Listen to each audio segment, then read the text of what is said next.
तो कह रहे हैं कि इससे पहले कि ये किराए का मकान छोड़ना पड़े, उससे पहले समझ लो कि करना क्या है। दो ही ऑप्शन है आपके पास, या तो आपको पता हो कि जब शरीर छोड़ना होता है तो करना क्या होता है, या फिर जिसका ये शरीर है वो जबरदस्ती लेके जाएगा। तो तुम्हारे पास केवल दो ऑप्शन है। जैसे एक तैराक है, वो किसी को तैरना सिखा दे, आपने तैरना सीख लिया तैराक से। अब आपके पास हमेशा दो ही ऑप्शन है, हर इंसान के पास दो ऑप्शन है। जब भी पानी में गिरेगा या तो डूबेगा या तैरेगा। अब आपने तैरना सीख लिया, लेकिन आपका एक मित्र है जिसने तैरना नहीं सीखा। अब दोनों जा रहे हैं, अपना मस्ती में जा रहे हैं दोनों। उन दोनों को नहीं पता क्या होने वाला है, अपना मस्ती में जा रहे हैं। एक पुल के ऊपर चले, लकड़ी का पुल था बेचारा, जर्जर पुराना सा।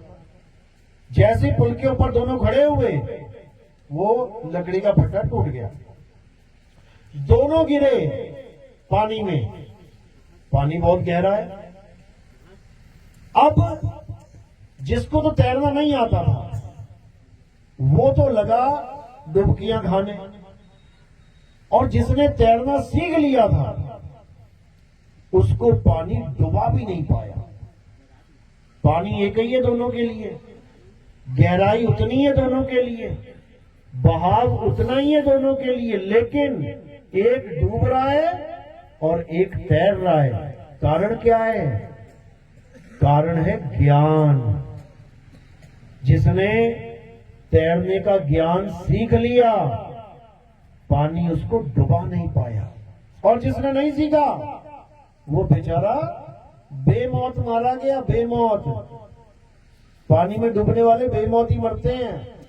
ना तो कोई बीमारी हुई, ना कोई एक्सीडेंट हुआ, ना कोई चोट लगी, बेचारा इसलिए डूब गया, तैरना नहीं आता था। कितना सिंपल। जो लोग डूब के मरते हैं उनके लिए एक अलग से तरस आता है कि बताओ, एक छोटी सी चीज नहीं कर सकता था जीवन में। अरे 5-10 दिन किसी तालाब में जाके बच्चों के साथ ही खेलता, तैरना सीख लेता तो कम से कम जान तो बच जाती। इतना पढ़ लिया, इतना लिख लिया, डॉक्टर बन गया, सब कुछ हो गया, लेकिन एक छोटी सी गलती की तैरना नहीं आता, मौत का कारण बन गई। अब हमारे लिए क्या शिक्षा है इसमें कि हम भी अपने दोस्त के साथ चल रहे हैं जिसको तैरना नहीं आता। यानी जो आत्मज्ञान में हैं वो उन लोगों के साथ रह रहे हैं जिनको आत्मज्ञान की एबीसीडी में नहीं पता। मृत्यु दोनों की आएगी। एक समय ऐसा आएगा मानो हार्ट अटैक आ गया, दोनों को आ गया। तो जब अज्ञानी जीव को अटैक आएगा तब वो तड़पेगा, रोएगा, चीखेगा, चिल्लाएगा, बचाव बचाव करेगा, हॉस्पिटल की तरफ भागेगा। लेकिन जब आत्मज्ञानी को अटैक आएगा तब उसको पता है मैंने क्या करना है। उसके पास एक विधि है जो उसके गुरु ने उसे समझा रखी है कि बेटा जब भी शरीर छूटे तो करना क्या है। अगर वो विधि तुम्हारे पास है तो मृत्यु तुम्हारा कुछ बिगाड़ ही नहीं सकती। क्यों? क्योंकि तुम्हें मृत्यु आ ही नहीं सकती, क्योंकि तुम शरीर हो ही नहीं। कौन हो तुम? आत्मा। जब हम आत्मा हैं तो फिर मृत्यु किस चिड़िया का नाम है भाई? और किसको मारेगी ये? आत्मा को ना तो कोई शस्त्र काट सकता है, ना अग्नि जला सकती है, ना वायु सुखा सकती है, ना जल भिगो सकता है। तो मृत्यु कैसे मारेगी इसे? इसको नहीं मार सकती। किसको मारेगी? शरीर को मारेगी, और किसी का शरीर नहीं बचेगा, किसी का भी नहीं। भगवानों का शरीर नहीं बचा। कृष्ण जी के पैर में क्या लगा था?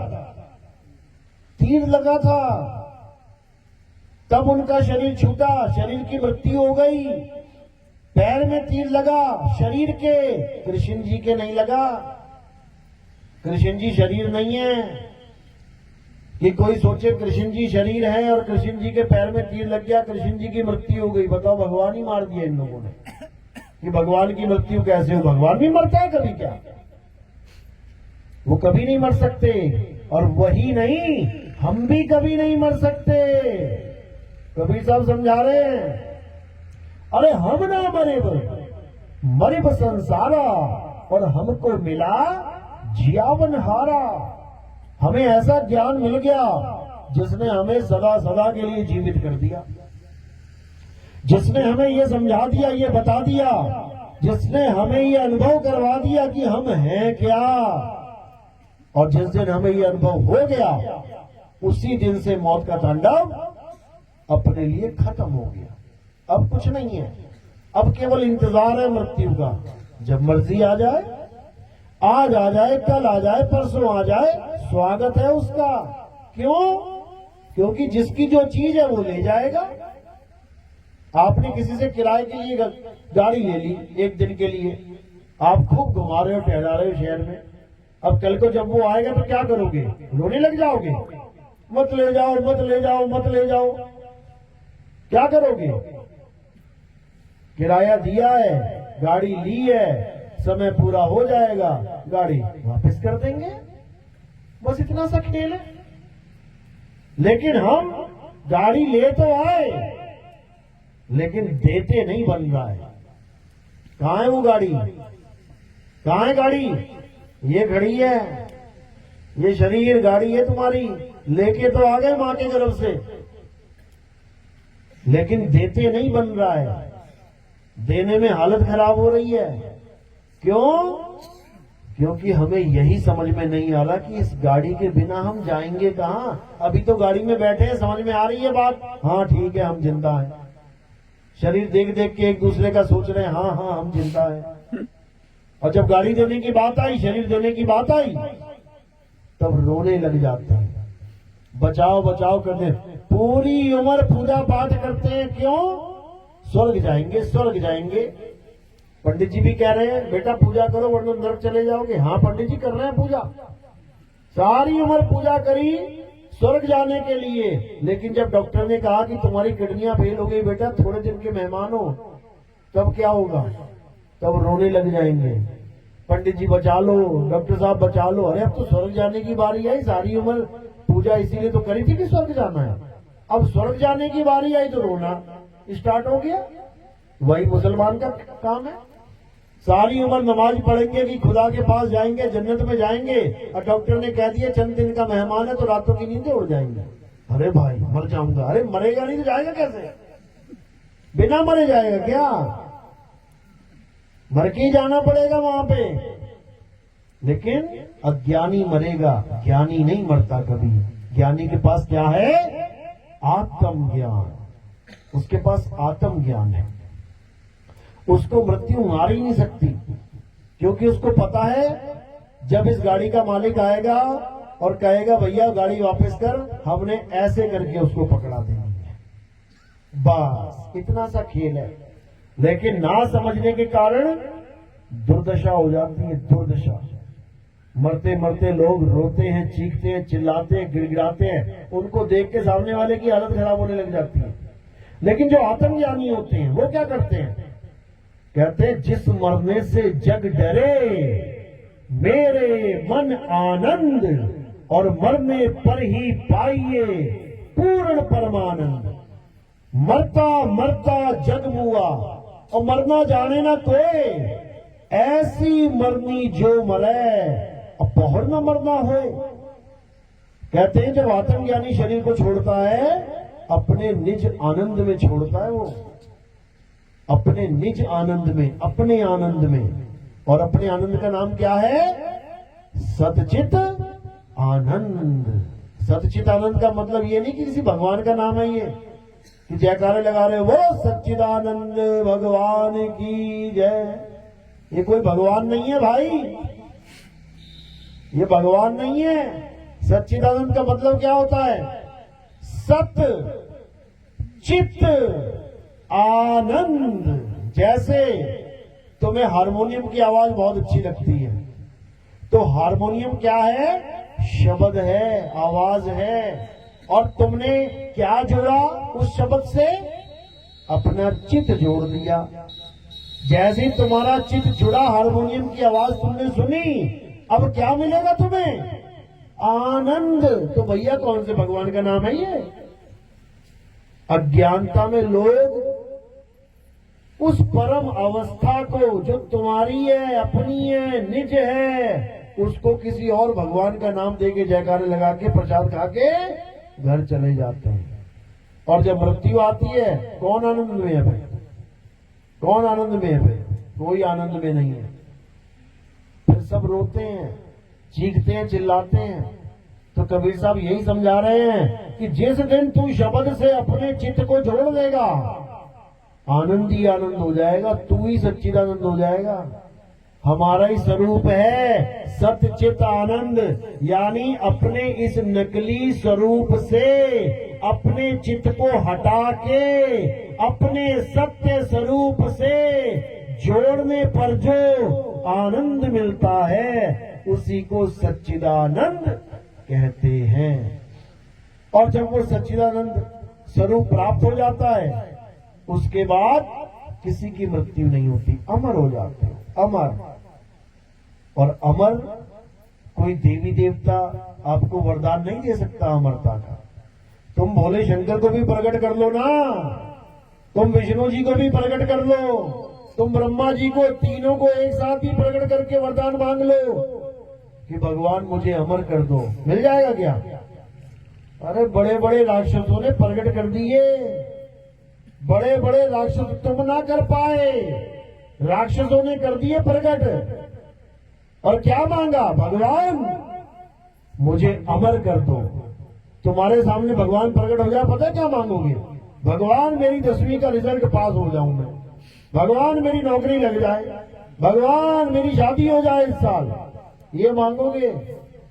यानी हमारा आईक्यू इतना डाउन है, हमें पता ही नहीं है कि भगवान से मांगा भी क्या जाता है। लेकिन वो राक्षस होके क्या मांग रहे हैं? अमर, अमर कर दो मुझे। तो किसको अमर किया भाई भगवान ने?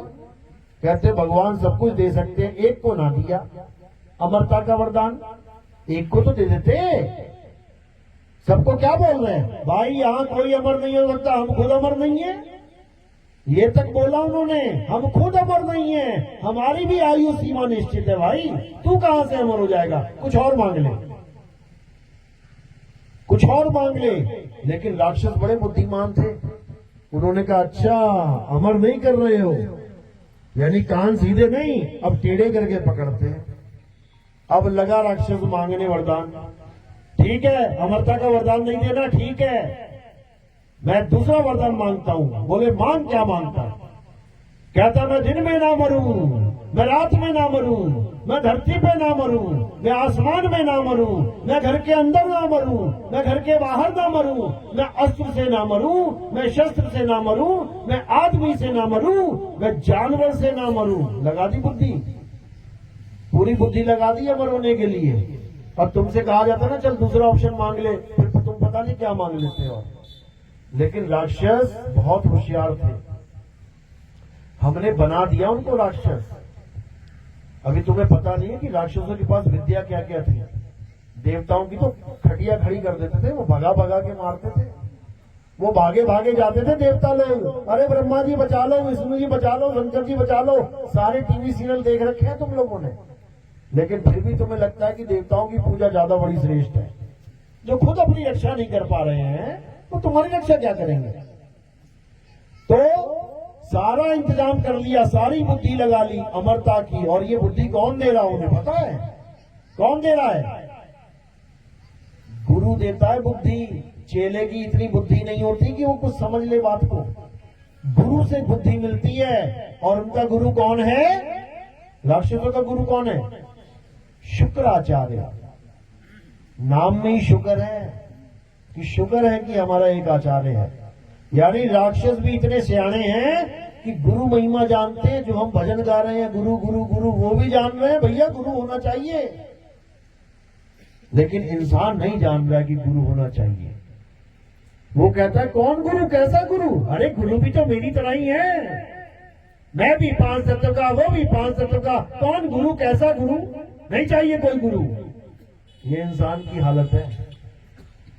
लेकिन कबीर साहब समझा रहे हैं, गुरु की महिमा गा रहे हैं। गुरु गोविंद दोनों खड़े और काके लागू पाए, बलिहारी गुरु आपने गोविंदियो बताए। कहते हैं वो परमात्मा भी उसकी मदद नहीं करता जो गुरु धारण नहीं करता। सारा ज्ञान आपके अंदर है, हीरे के अंदर ही चमक है, लेकिन जब तक जौहरी के हाथ में हीरा ना आ जाए ना, और वो उसको अच्छे से तराश ना दे, कौड़ियों के भाव जाता है वो। और जिस जौहरी ने तराश दिया हीरा, फिर वो अनमोल हो जाता है। समझ लो, सारा ज्ञान आपके पास है, यहां तक कि आत्म तत्व भी आपके पास है, लेकिन फिर भी 184 भुगत रहे हैं सारे। जन्मों जन्म बीत गए, युगों युग बीत गए, आज भी यहीं बैठे हुए सारे। क्यों? कारण क्या है?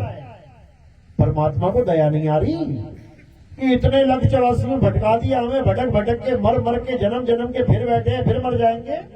मिल क्यों नहीं जाता? नहीं मिलेगा। उसने नियम ये बना रखा है कि जब तक कोई गुरु धारण ना करे, तब तक उसको मैं प्राप्त होने वाला नहीं हूं। ये उसका नियम है और वो नियम नहीं तोड़ता। वो नियम नहीं तोड़ता। जैसे संविधान का नियम है ना, नियम नहीं टूटेगा। चाहे जज के पिताजी ने कत्ल क्यों ना किया हो, तो वहां पे जज का पिता नहीं ट्रीट किया जाएगा, वहां पर कातिल ट्रीट किया जाएगा। वो नियम नहीं तोड़ सकता, वो बंधन में है संविधान के। इसी प्रकार परमात्मा ने भी ये संविधान बना रखा है। संविधान यानी संविधान, सम यानी सबके लिए समान, सबके लिए समान विधान है कि जो गुरु धारण नहीं करेगा वो जन्मेगा, मरेगा, धक्के खाएगा। यहां तक कि राम जी और कृष्ण जी, जिनको भगवान मानते हैं सब, उन्होंने भी गुरु धारण कर रखा है। और जो राम और कृष्ण जी को मानते हैं वो कहते हैं हमें क्या जरूरत है गुरु की? अरे तुम्हारे भगवान जी ने गुरु धारण कर रखा है, उनको क्या जरूरत थी भाई? राम जी ने वशिष्ठ को गुरु बनाया, कृष्ण जी ने संदीपन जी को गुरु बनाया, उनको क्या जरूरत थी? वो तो खुद ही बैकुंठ में बैठे हुए हैं, ना भी बनाएंगे तब भी लीला करके बैकुंठ चले जाएंगे। गुरु की क्या जरूरत है? गुरु की जरूरत इसलिए है क्योंकि उन्हें भी मुक्ति चाहिए मेरे भाई। ब्रह्मा विष्णु महेश जी को भी मुक्ति चाहिए, इसलिए गुरु धारण करके बैठे हैं। उनके पास भी मुक्ति नहीं है। क्यों मुक्ति नहीं है? कारण क्या है? क्योंकि ब्रह्मा जी, विष्णु जी, महेश जी को जो कार्य सौंपा गया है, क्या कार्य उनका? हे ब्रह्मा तुम सृष्टि रचना करो, हे विष्णु तुम सृष्टि का पालन करो, हे शंकर तुम सृष्टि का नाश करो। ये तीनों काम मिले हुए तीनों को। अब इनमें से अगर एक की भी मुक्ति हो जाए, मुक्ति का मतलब होता है काम धाम छोड़ के मुक्त अवस्था में आ जाना, तो सृष्टि चलेगी क्या? चलेगी सृष्टि? ये खत्म हो जाएगी। ब्रह्मा जी पैदा ही ना करें सृष्टि में, बच्चे ही पैदा ना करें, तो कैसे चलेगी भाई? चलो बच्चे पैदा कर दिए ब्रह्मा जी ने, विष्णु जी पालन ना करें, खाने को एक दाना ना मिले, तो क्या होगा? पैदा होते रहेंगे, भूख के मारे मरते रहेंगे। चलो ब्रह्मा और विष्णु जी ने दोनों जी काम कर दिया, पैदा भी कर दिया, पाल भी दिया, वो संगार ही ना हो, तो क्या होगा? भगदड़ मच जाएगी। इसलिए ये तीनों ही कार्य बहुत जरूरी है सृष्टि में। और ये तीनों कार्य को करने वाले कौन हैं? ब्रह्मा जी, विष्णु जी और महेश जी। तो इनकी मुक्ति नहीं हुई है, समझ लो इस बात को। और ना ये किसी को मुक्ति दे सकते हैं, क्योंकि इनका काम ही जन्म मरण करना है। मुक्ति किसको देंगे ये? मुक्ति देने का काम किसका है?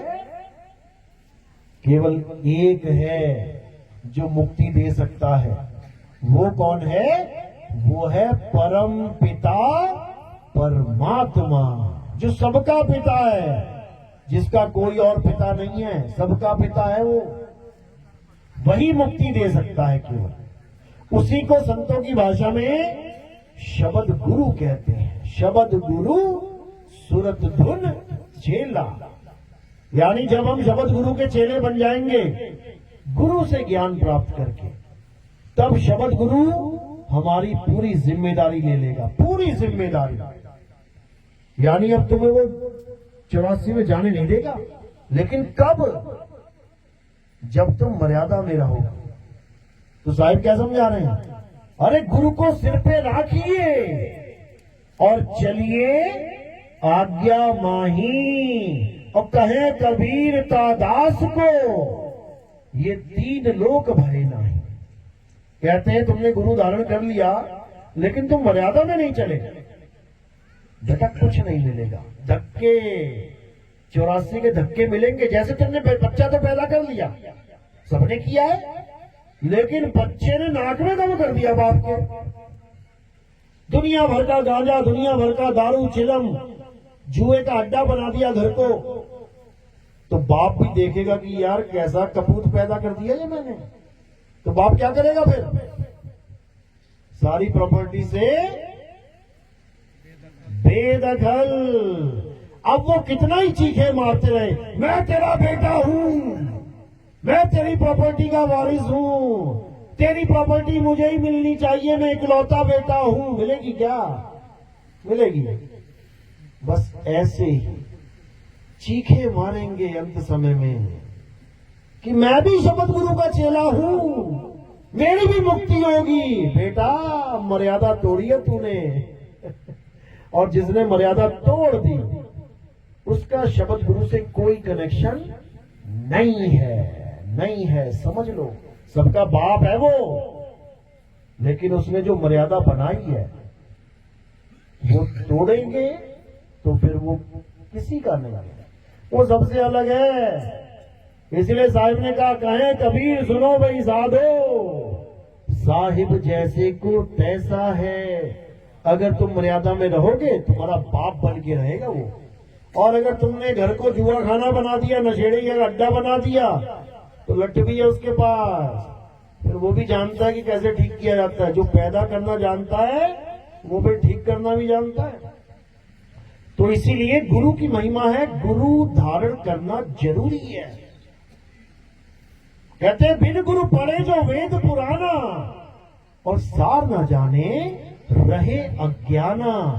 सारी उम्र वेद पुराण गीता भागवत तुम पढ़ पढ़ के तुम कितने बड़े ज्ञानी बन जाओ, कहते हैं सार न जाने रहे अज्ञाना, यानी तुम अपना सार नहीं जान पाओगे। सार क्या है? तुम्हारा स्वरूप ही सार है, तुम्हारा सत्य स्वरूप, तुम्हारा आत्म स्वरूप ही सार है। उसी को जानना है। वेद पुराण तो मात्र संकेत हैं। वेद पुराणों को रट के कोई एग्जाम थोड़ी नहीं देना है कि नंबर कम आ गए तो 84 में चला जाऊंगा, कि मुझे सारे श्लोक रटे होने चाहिए तब मेरी मुक्ति होगी। अरे पोथी पढ़ पढ़ जगमुआ, और भयो न पंडित कोई। एक है आखर पीव का, पढ़े सो पंडित होए। केवल एक अक्षर की पढ़ाई है कबीर पंथ में। ये एक अक्षर ही समझ में नहीं आ रहा किसी को। साहिब समझा रहे हैं, इस एक अक्षर को जिसने जान लिया उसकी 101% मुक्ति हो जाएगी। और जो 52 अक्षर पढ़ पढ़ के गुण गुण के सारा समय जीवन बर्बाद करके चले जाते हैं, वो 84 के ढोर हैं, वो 84 में जाएंगे। तो साहिब समझा रहे हैं, 52 अक्षर जोरे आन, सक्या न अक्षर एक पहचान।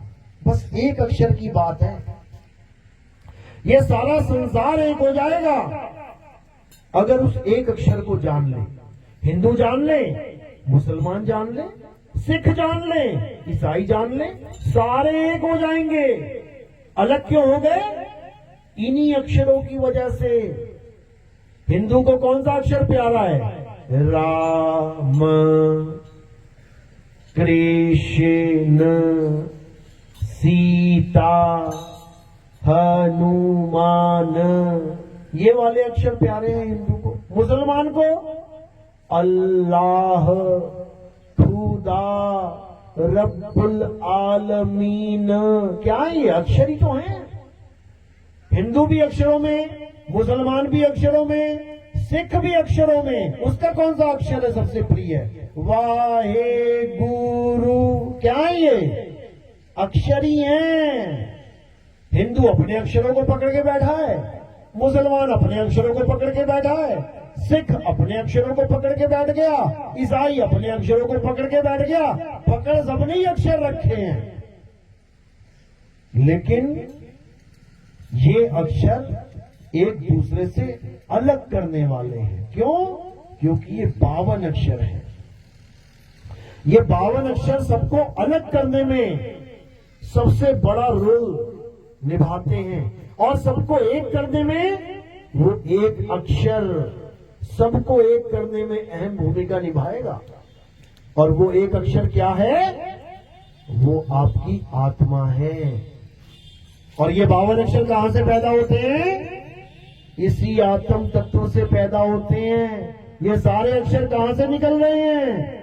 ये आत्म तत्व की वजह से निकल रहे हैं। आत्म तत्व शरीर से अलग तो सारे अक्षर खत्म। अब बोल के दिखाओ जय श्री राम। मुर्दे से बुलवाओ अल्लाहू अकबर। सिख से मुर्दा है उससे बुलवा, बोल भैया वाहेगुरु। कोई ईसाई है उससे बोल जरा गॉड यीशु मसीह। क्या बोलता है? बोल के दिखा। कोई ना बोल पा रहा है। क्यों? क्योंकि वो एक अक्षर शरीर से जुदा हो गया। वही है एक अक्षर, और उसी को आत्मा कहते हैं। आत्मा अक्षर का मतलब क्या होता है? जब हम इसका संधि विच्छेद करेंगे तो आता है आ प्लस शर। शर यानी नाशवान। कोई भी चीज है जो नाशवान है वो शर है। उसके आगे आ लगा दिया, अब क्या बन गया? अक्षर यानी अविनाशी। तो कौन है अविनाशी? सारे संसार में नजर घुमा के देख लो, जो चीज तुम्हें दिखाई दे रही है, क्या तुम उसको अविनाशी कह सकते हो? कोई भी ले लो, ये काया ले लो, ये पेड़ पौधे ले लो, ये जानवर ले लो, ये धरती आसमान जो भी दिख रहा है, ये सब नाशवान है। तो अविनाशी क्या है? अविनाशी केवल आत्मा है। उसी को अक्षर बोला गया है। तो कबीर साहब ने समझाया, नहीं कबीर नहीं धर्मदासा, अक्षर एक सब घट ही निवासा। वाही को सतपुरुष कहिए और आदि अंत अक्षर गह रहिए। ये कबीर साहब की मूल वाणी है। क्या समझा रहे हैं? कह रहे नहीं कबीर नहीं धर्मदासा, यानी जो हमें शरीर दिखाई दे रहे हैं ये वो असली चीज नहीं है। असली क्या है? नहीं कबीर नहीं धर्मदासा, अक्षर एक सब घट ही निवासा। सब घटों में जो विराजमान आत्म तत्व है वही है असली अक्षर। उसी को जानना है। कोई हिंदू है, हिंदू होके जान ले। कोई मुसलमान है, मुसलमान होके जान ले। कोई सिख है, ईसाई है, तो सिख ईसाई होके जान ले। जानना किसे है? अपनी आत्मा को जानना है। जैसे प्यास लगी हिंदू को, प्यास लगी मुसलमान को, प्यास लगी सिख को, प्यास लगी ईसाई को। अरे प्यास लगी जो किसी धर्म का भी नहीं है, तो क्या पिएंगे? वो एक ही चीज पिएंगे, और वो है पानी। अब उस पानी के नाम बहुत सारे रख लिए। हिंदुओं ने कुछ रख लिया, अंग्रेजों ने कुछ रख लिया, अरब देश में मुसलमानों ने कुछ रख लिया, जापान वालों ने कुछ रख लिया, चाइना वालों ने कुछ रख लिया, इटली वालों ने कुछ रख लिया, मॉरिशस वालों ने कुछ रख लिया, मोरक्को वालों ने 195 देशों में 195 नाम रख लिए पानी के अलग अलग। लेकिन जब प्यास लगती है तो क्या करते हैं? सारे नाम साइड में कर देते हैं और क्या करते हैं? उस एक तत्व को ग्रहण करते हैं, पीते हैं। ऐसा नहीं है कि हिंदू को प्यास लगी तो जपेगा पानी पानी पानी पानी पानी, और अंग्रेज को प्यास लगी तो कहेगा वाटर वाटर वाटर वाटर। ऐसा नहीं है। अगर पानी पानी वाटर वाटर जपने लग जाएगा तो थोड़ा बहुत जो गला गीला है ना वो भी सूख जाएगा और ज्यादा प्यास लग जाएगी। पानी पानी बोल के और प्यासा मरेगा। तो क्या करना है? पानी पानी जपना छोड़ना है। और क्या करना है?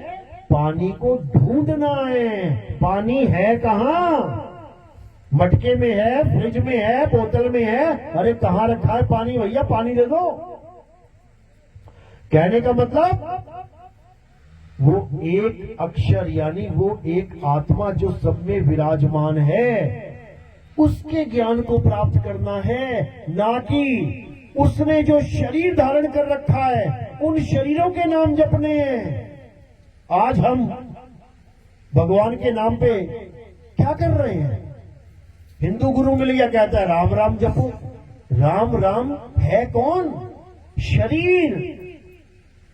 शरीर को राम समझ लिया है। अरे शरीर को चला कौन रहा है?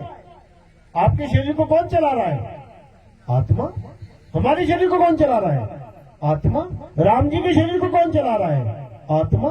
कृष्ण जी के शरीर को कौन चला रहा है? आत्मा। अर्जुन के, भीष्म पितामह के, नकुल के, सहदेव के, सीता के, राधा के, सबके शरीरों को कौन चला रहा है? आत्मा।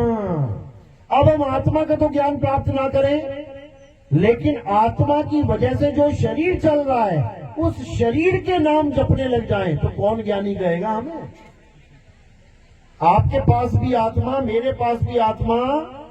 मैं अगर आपको आपका आत्म ज्ञान दूं, समझ में आता है कि मैंने आपको आत्म ज्ञान दिया, लेकिन मैं अपने शरीर का नाम जपवाने लग जाऊं, जपो नितिन नितिन नितिन नितिन सुबह शाम, तो ये कोई ज्ञान नहीं है भाई।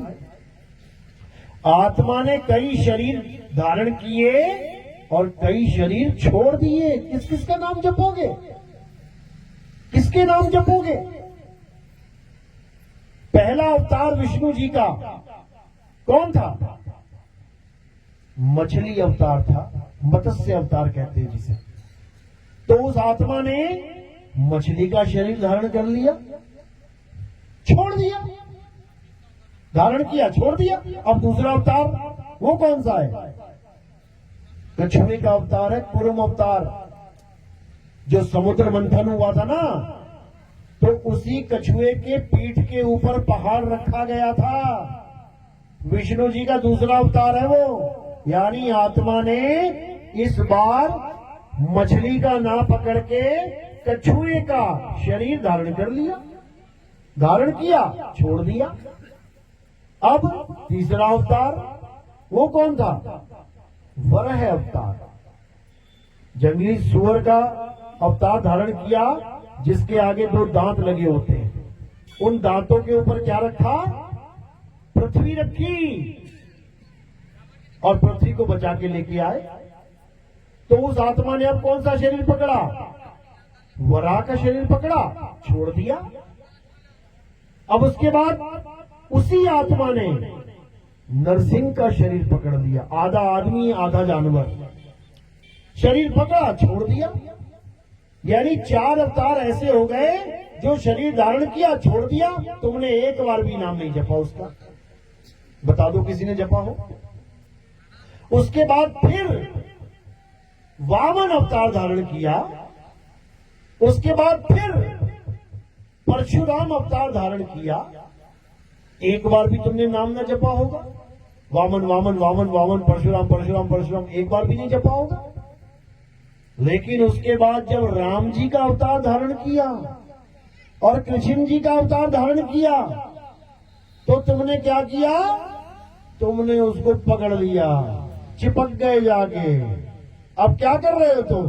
हरे राम हरे कृष्णा, हरे राम हरे कृष्णा। अरे भाई, ये भी वही अवतार है जो पकड़े और छोड़ दिए। छोड़ दिए। जब तुम्हें किसी और अवतार का नाम जपने की जरूरत नहीं पड़ी, सारे काम सिद्ध होते गए, तो इनकी भी जरूरत नहीं है मेरे भाई। तो जरूरत किसकी है? जरूरत उसकी है जो ये सारे अवतार धारण कर रहा है। जिसने मछली का शरीर धारण करके छोड़ दिया, वराह का शरीर धारण करके छोड़ दिया, राम जी का शरीर धारण करके छोड़ दिया, कृष्ण जी का शरीर धारण करके छोड़ दिया, नौवां अवतार बुद्ध जी का शरीर धारण करके छोड़ दिया। समझो, तुमने एक बार भी ना जपा होगा हिंदुओं ने ओम बुद्धाय नमः, ओम बुद्धाय नमः, वो कोई नहीं जपवाएगा तुम्हें। नौवां अवतार है विष्णु जी का, तुम्हें 7वें और 8वें में अटका के रखेंगे, हरे रामा हरे कृष्णा हरे रामा हरे कृष्णा, और कहेंगे इस नाम से तुम्हारी सारी मुसीबतें टल जाएंगी। 700 साल मुसलमानों ने राज किया, मुसीबत न टाल पाए। 700 साल एक मुसीबत नहीं टली हमारी। कहां चले गए थे ये सारे मंत्र बोलने वाले, हरे राम हरे कृष्ण? उसके बाद अंग्रेज आ गए, 200 साल अंग्रेजों ने हमारी हालत खराब कर दी। कहां चले गए थे ये मंत्र जो अब आजादी के बाद तुम कहते हो कि ये मंत्र जप लो, कोई तुम्हारा बाल नहीं बांका कर सकता। 900 साल धक्के खाए हमने, कहां चले गए थे ये मंत्र? और अगर फिर कोई आ गया तुम्हारे ऊपर राज करने वाला, फिर जप के देख लेना एक बार, शायद बला टल जाएगा, लग जाएगा पता। तो ये लोग केवल और केवल मूर्ख बनाते हैं धर्म के नाम पे, जबकि गीता क्या कहती है? हे अर्जुन, इस दुनिया में केवल एक सत्य है, दो नहीं है कि दो सत्य हैं। इस दुनिया में केवल एक सत्य है, और वो सत्य केवल और केवल आत्मा है। पढ़ो गीता अच्छे से। हे अर्जुन, जो अपनी आत्मा में रमण करते हैं, जो अपनी आत्मा में तृप्त हैं, जो अपनी आत्मा में संतुष्ट हैं, उनके लिए कोई धार्मिक कर्म कर्तव्य लागू ही नहीं होता। वो किसी मंदिर में ना जाए, किसी गुरुद्वारे में ना जाए, किसी चर्च में ना जाए, किसी मस्जिद में ना जाए, तब भी वो सबसे बड़ा धार्मिक, सबसे बड़ा ज्ञानी कहलाएगा। क्यों? क्योंकि उसे आत्मा का ज्ञान प्राप्त हो गया है। बड़े बड़े धुरंधरों को आत्मज्ञान प्राप्त नहीं हुआ। अध्याय 3 17वां श्लोक अच्छे से पढ़ लेना। आजकल तो इंटरनेट का जमाना है, किताब खोलने की भी जरूरत नहीं है। जैसे ही बोलोगे अध्याय 3 17वां श्लोक तुम्हारे सामने आ जाएगा, और फिर देखना कि हमें गीता क्या समझा रही थी और इन लोगों ने हमें क्या समझा दिया। इन लोगों ने हमें 7वें और 8वें अवतार में रोक दिया, जबकि अवतार तो आगे और हैं। 9वां अवतार बुद्ध अवतार है, और 10वां अवतार कल्कि अवतार है। अगर हम मुसीबत में हैं, तो हमें किसका नाम लेना चाहिए? जो गुजर गए या जो आने वाला है? किसका नाम लोगे? तुम्हारे दादाजी, तुम्हारे पिताजी गुजर गए, तुम भी बूढ़े हो गए हो, अब तुम्हारा सहारा कौन बनेगा? जो तुम्हारे बाद आया है, तुम्हारा बेटा तुम्हारा सहारा बनेगा।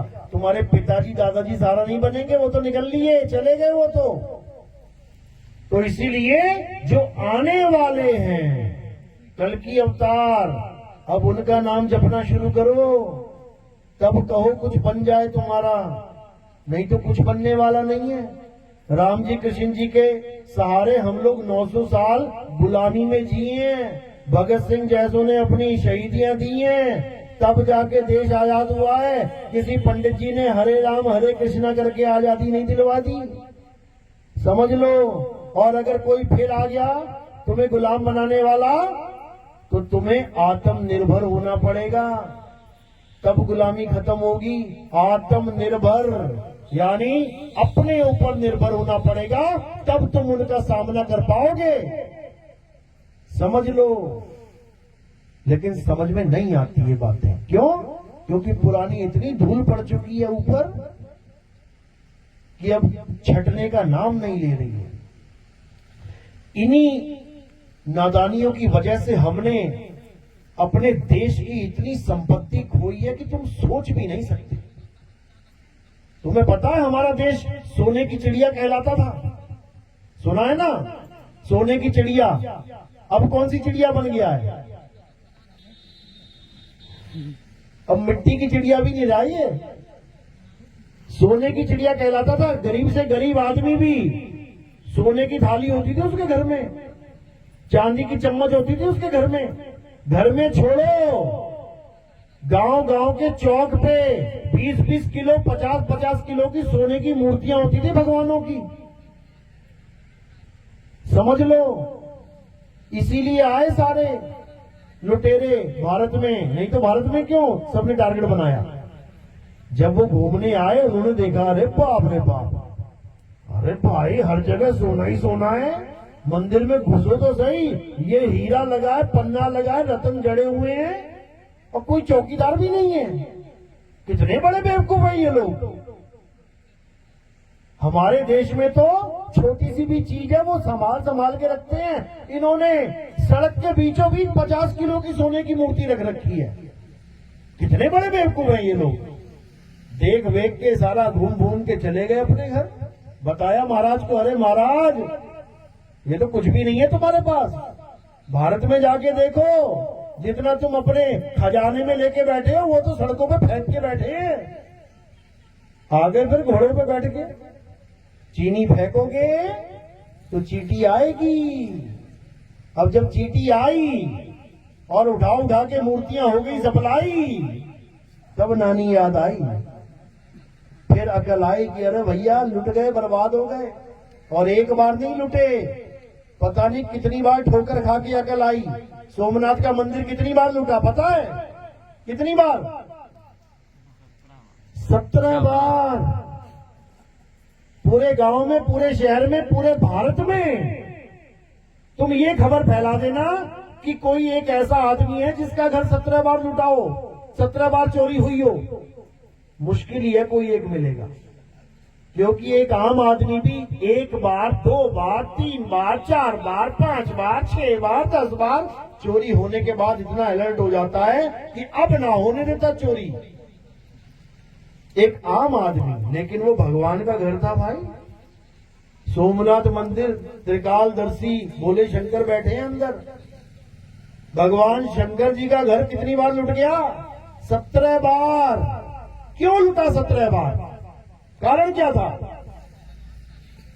मंदिर सजा हुआ है, सब कुछ बढ़िया है, सब कुछ एकदम बढ़िया। कोई लुटेरा आया, सारा मंदिर खाली करके चला गया। अब क्या बचा मंदिर में?